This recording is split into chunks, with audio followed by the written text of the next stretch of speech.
الحمد لله رب العالمين.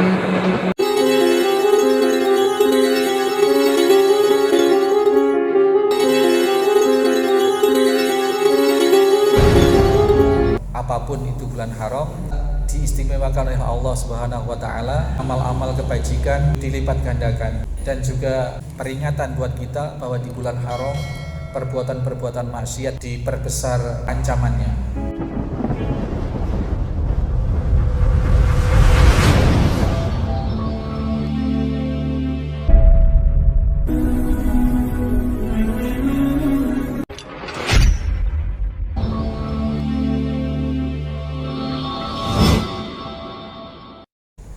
Bismillahirrahmanirrahim.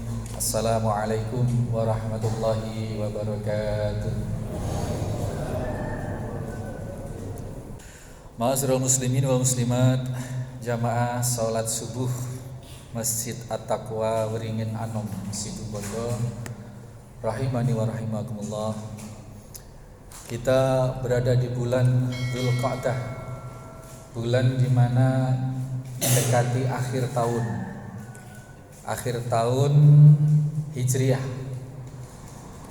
Dan bulan Dzulqa'dah ini adalah salah satu bulan haram, di mana bulan haram kita ketahui bersama ada 3 itu berurutan, dari mulai bulan apa? Dzulqa'dah, Dzulhijjah, kemudian Muharram. Yang satu ini melompat di bulan apa? Sebelum Ramadan, sebelum Sya'ban, Rajab. Jangan-jangan banyak yang tidak tahu nih urut-urutan. Hafal ya? Insyaallah harus hafal loh ini. Ini di beberapa pesantren ini pemberlakuan kurikulumnya, pemberlakuan hitungan bulannya sudah memakai Hijriah, bulan Qamariyah. Ya, bulan Qamariyah. Pertama itu bulan Muharram. Kemudian Safar. Kemudian Rabiul Awal, Rabiul Tsani, Jumadil Awal, Jumadil Tsani, kemudian Rajab, Sa'ban, Ramadan. Ramadan itu bulan ke-9. Baru Syawal itu bulan ke-10. Dzulqa'dah sekarang ini bulan 11. Kemudian akhir tahun itu bulan Dzulhijjah. Itu 12 bulan. Sama bilangannya, tetapi dari tahun ke tahun kalau kita klopkan dengan bulan Qamariyah itu, bulan Syamsiah itu, tahun Syamsiah itu selalu maju 10 hari. Jadi kalau sekarang tanggal 28 Mei bulan Dzulqa'dah, tahun depan Dzulqa'dah yang seperti hari ini maju tanggal 18 Mei, selalu maju. Ramadan juga maju 10 hari. Syawal juga maju 10 hari. Itu bisa dipakai salah satu patokan, tetapi tepatnya yang pakai hisab wujudul hilal itu sudah pas. Ini kenapa kita sampaikan ini? Yang pertama, kita harus familiar dengan budaya kita sendiri, budaya Islam, dan yang dipakai oleh Nabi Shallallahu Alaihi Wasallam adalah tanggal-tanggal Hijriah. Jadi kita berniat berniat itba' Nabi Shallallahu Alaihi Wasallam. Juga termasuk kita memakai nama-nama hari itu, ya, kalau bisa dengan niat mengikuti sunnah, mengikuti apa yang Nabi terapkan, meskipun ini di dalam hal muamalah, di dalam hal non ritual. Kita itba' Nabi Shallallahu Alaihi Wasallam pakai Ahad, Senin, dan seterusnya. Tidak tahu kalau Pak Agus bikin agenda itu hari ini hari apa? Hari apa Pak Agus? Di agenda takmir itu Minggu apa Ahad? Ahad, ya gitulah, Ahad. Alhamdulillah. Ini perlu kita sampaikan. Selain pertama kita harus familiar, dan itu berangkat dari itba mutaba'ah, itba apa yang dibiasakan oleh Nabi Shallallahu Alaihi Wasallam, meskipun bukan dalam hal ritual, ya, tetapi ini terkait dengan pelaksanaan ibadah-ibadah ritual. Yang kedua, bahwa bulan ini bulan haram, kita paengak oleh mengingat kembali bahwa di bulan haram, apapun itu bulan haram, itu senantiasa diistimewakan oleh Allah Subhanahu wa taala, di mana amal-amal kebajikan itu dilipat gandakan, dan juga merupakan peringatan buat kita bahwa di bulan haram perbuatan-perbuatan maksiat juga diperbesar, ancamannya, dosa-dosanya itu diperbesar. Jadi kita menjaga diri. Yang pertama, kita beribadah kepada Allah Subhanahu wa taala dengan dilandasi dua hal sekaligus, yakni rozak dan khauf, berharap dan takut. Berharap atas janji-janji Allah, ya, wa'ad, janji-janji Allah, dan wa'id, ancaman-ancaman Allah, kita takut. Maka kita berlandaskan dua hal itu. Menyikapi bulan-bulan haram seperti sekarang ini juga kita memperbanyak amal soleh, memperbanyak keistiqomahan yang baik. Mati bagus, apa baterainya ya, dalam rangka agar kita memperoleh wa'ad Allah, janji-janji Allah Subhanahu wa taala, di mana janji Allah itu sifatnya qat'i, sifatnya pasti Allah tepati. Tapi kalau wa'id itu ancaman Allah, itu suka-suka Allah. Suka-suka Allah Subhanahu wa taala, ancaman itu mau direalisasikan atau tidak oleh Allah Subhanahu wa taala, ini hak Allah. Dan Allah, murka Allah itu, kasih sayang Allah melebihi besarnya dari murka Allah. Jadi nanti kita akan ketemu satu hadis yang ke-9 ini akan ketemu satu ancaman Allah Subhanahu wa taala.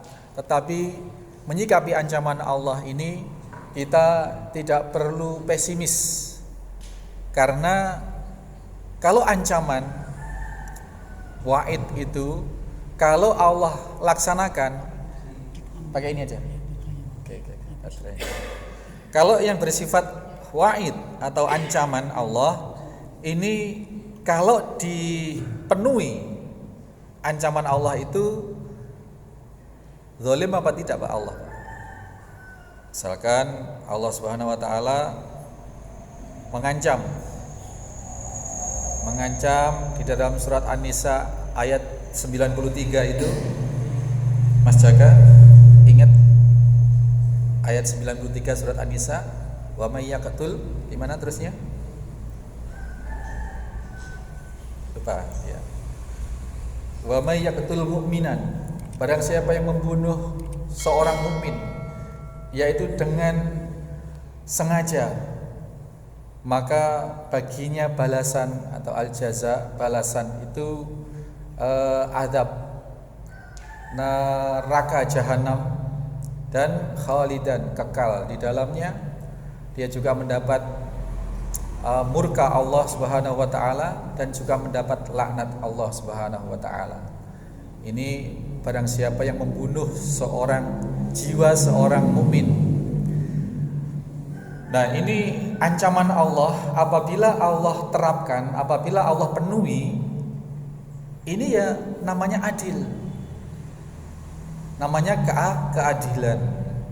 Tapi yang bernama wa'ad itu janji Allah, kalau tidak Allah penuhi, itu merupakan aib. Maka Allah Subhanahu wa taala Maha Suci dari ingkar janji. Makanya dalam Al-Qur'an itu isinya ada janji, ada kabar gembira, wa basyiril ladzina amanu, gembira bagi orang-orang yang beriman. Kemudian juga ada ancaman-ancaman, wa'id itu. Wa'id ancaman. Yang bersifat ancaman ini kemungkinannya masih relatif. Allah akan penuhi ancaman itu. Dan bisa juga Allah memberikan permakluman, ampunan. Maka ancaman itu tidak ancaman bagi orang mukmin. Kalau bagi orang kafir jelas lah ya. Jadi kepada orang kafir jelas. Tapi kalau kepada orang mukmin ini Allah memiliki hak-hak yang lain. Kalau kita sandingkan dengan dalil-dalil yang lain, barang siapa yang di akhirnya mengucap kalimat la ilaha illallah dakhalal jannah. Jadi dosa sebesar apapun bagi seorang mukmin, bagi seorang mukmin, karena seorang mukmin pasti melafalkan kalimat la ilaha illallah, apalagi kalau di akhir hayatnya dia ucap kalimat la ilaha illallah, maka dosa-dosa yang lalu yang sebesar apapun Allah tidak akan hitung. Dan ini merupakan pengingkaran Allah terhadap ancamannya sendiri. Dan ini merupakan kemuliaan Allah Subhanahu wa taala.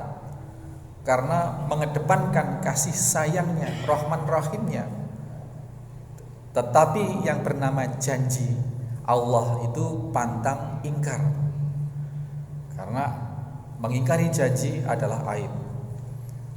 Maka kalau kita mendengar ayat-ayat misalkan tentang surga, wa basyiril ladzina amanu wa amilus solihati anna lahum jannatin tajri min tahtihal anhar, di awal-awal Al-Baqarah itu.